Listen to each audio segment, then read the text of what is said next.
আপনার যদি খাবারের প্রতি অনীহা থাকে কিংবা খাবারের রুচি কম থাকে তাহলে আমি বলব বেশি বেশি করে খাবারের ভিডিও দেখেন বা যারা হচ্ছে খাবার রিলেটেড ব্লগগুলো শেয়ার করে কিংবা ভিডিও শেয়ার করে তাদের ভিডিওগুলো বেশি বেশি করে দেখেন। আমি নিজ অভিজ্ঞতা থেকে বলতেছি তাদের খাবারের ভিডিও দেখতে দেখতে কিংবা তাদের খাবারের স্টাইল দেখতে দেখতে আপনার নিজের মধ্যেও খাবারের প্রতি একটা আগ্রহ সৃষ্টি হয়ে যাবে। হ্যালো এভরিওয়ান, আসসালামু আলাইকুম।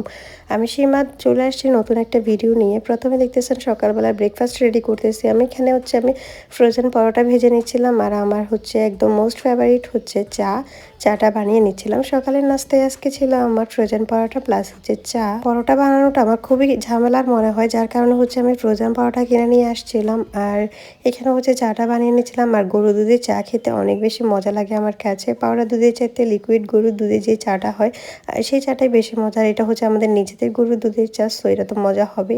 এর আগের দিনের হচ্ছে কলিজা ভুনা ছিল, সেগুলো দিয়ে হচ্ছে আমি পরোটা খেয়ে নিয়েছি। দেন একটু পরে আবার চলে আসছি আমি এখানে হিমসাগর আম কেটে নিয়ে। এটা আমাদের নিজেদের গাছের। এক আপু হচ্ছে গতকালকের ভিডিওর মধ্যে কমেন্ট করেছিলেন এটাকে হিমসাগর আম বলে।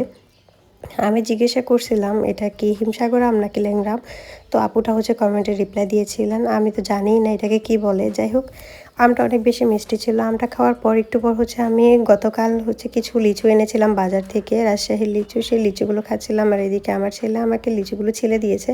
এত সুন্দর করে লিচি ছিলে দিয়েছে, না খেয়ে তো পারতেছি না। লিচিগুলো অনেক বেশি মজা ছিল। দেন আমি চলে আসছি রান্নাবান্না করতে। এখানে আমি হচ্ছে মুরগির মাংস আর আলু একসাথে ফ্রাই করে নিয়েছি। এখন হচ্ছে এগুলোকে তুলে নিচ্ছি। আর এটা হচ্ছে আমার দুপুরে রান্নাবান্না ছিল। দুপুরের খাওয়ার জন্য হচ্ছে মুরগি দিয়ে আলুর ঝোল করা হবে। আমি হালকা একটু ফ্রাই করে নিয়েছিলাম, অন্যান্য সময় সিদ্ধ করে নিয়ে আজকে আর সিদ্ধ করে নিয়ে ভালো করে একটু ফ্রাই করে নিই। তারপর পেঁয়াজ কুচি, বাটা মশলা সব কিছু দিয়ে মশলাটাকে একদম ভালো করে কষিয়ে নিয়ে দেন আমি আগে থেকে ভেজে রাখা সেই মাংসগুলো দিয়ে দিচ্ছি। মাংস আর আলু দুটোই আমি ফ্রাই করে নিয়েছিলাম, দেখতেই পাচ্ছেন। তো এক এক সময় এক একভাবে রান্না করা হয় মুরগির মাংস, বাট এভাবে ফ্রাই করে রান্না করলে আমার কাছে একটু বেশি মজা লাগে। আমারও একটা সময় খাবারের প্রতি এত বেশি অরুচি ছিল যে গরু মাংস তো আমি একদমই খেতাম না। শুধু যে গরু মাংস খেতাম না তা না, অনেক ধরনের সবজি আমি খেতাম না। এখন মোটামুটি আলু বেগুন এগুলো তো খাই, আগে এটাও খেতাম না। আলু ছাড়া কোনো সবজি খেতাম না।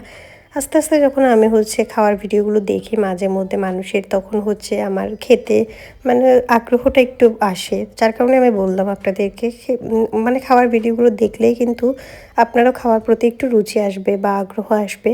মানুষ বলে না মোটা মোটা ভিটামিন ক্যাপসুল খেয়ে মানুষের খাবারের রুচি আসে, আমার মনে হয় না এসব খেয়ে কোনো খাবারের রুচি আসে আদৌ। যখন আপনি এরকম ভিডিওগুলো দেখবেন তখনই আপনার মনে হবে না আমিও খেতে চাই এইভাবে, বা খাওয়ার প্রতি একটা রুচি এমনিতেই চলে আসে। আমার খাবারের প্রতি এতটাই অরুচি ছিল যে মা সবসময় বকা দিত। আমি খাবার খাচ্ছি না এটার জন্য আমি সবসময় কথা শুনতাম সবার কাছ থেকে। আমি খাবার খাই না এটার জন্য আমি যত কথা শুনছি, মানুষ মনে হয় কোনো ভুল কাজ বা পাপ কাজ করলে এত কথা শোনে না।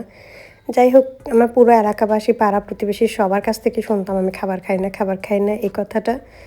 যাক, এখন আমি মোটামুটি খাবার খাই আর খেতে খেতে আমি আস্তে আস্তে গুলুমুলু হয়ে যাচ্ছি, যদিও আমি চাই না গুলুমুলু হতে। খেতে তো চাই, যাতে মানুষ আর না বলে ও খাবার খায় না এই কথাটা যাতে না বলে।